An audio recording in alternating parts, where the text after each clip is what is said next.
Halo Budis, kali ini gua mau makan makanan dari dapur Bunda Kakak. Untuk makanannya kali ini gue punya pempek, terus ada tewan dan juga ada pempek dos. Nah ini untuk paketannya itu komplit banget. Ini tuh ada kulit. Kalau yang ini pempek crispy. Nah ini udah matang, kita angkat. Nah berikutnya kita goreng yang adaan, lenjer dan juga telur. Ini tuh apinya harus kecil banget. Nah pempeknya udah matang, sekarang kita angkat dan tiriskan. Nah pempeknya udah gua goreng dan udah matang. Sekarang kita masak tewannya dulu. Nah kalian tinggal masukin dulu bumbunya. Berikutnya kita masukin butiran tewannya. Kita aduk-aduk. Sekarang kita masukin, ini tuh ada pelengkapnya, sayuran gitu, ada jamur kuping, terus ini tuh ada bengkuangnya juga. Tewannya udah mateng, terakhir kita taburin, ini ada bawang daun dan juga seledri. Akhirnya semua masakan gue malam ini udah mateng, dan kita cobain satu-satu, mulai dari pempek dosnya.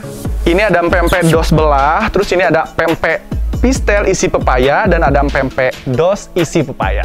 Yang pempek dos belah ini tuh isiannya tuh kayak semacam kuah cuko, tapi dia enak banget. Berikutnya ini ada pempek pistel isi pepaya. Wah, gua nggak nyangka buah pepaya muda dibikin pistel ini enak banget, dan ternyata rasanya mantap. Ini yang paling gue tunggu-tunggu adalah nyobain pempeknya.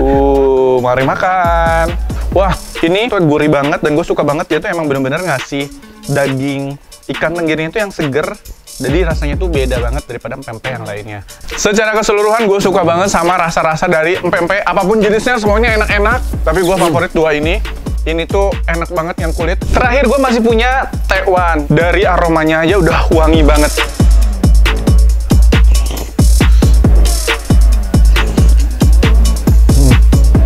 Kuah originalnya aja udah enak banget. Sekarang kita cobain pakai jeruk nipis dan juga sambal. Setelah dipakein jeruk nipis sama sambal, ini asli nyegerin banget kuahnya. Pokoknya buat kalian yang pengen pempek dos, pempeknya atau tewan yang enak dan berkualitas, kalian tinggal kepoin Instagramnya di @dapurbundakakak.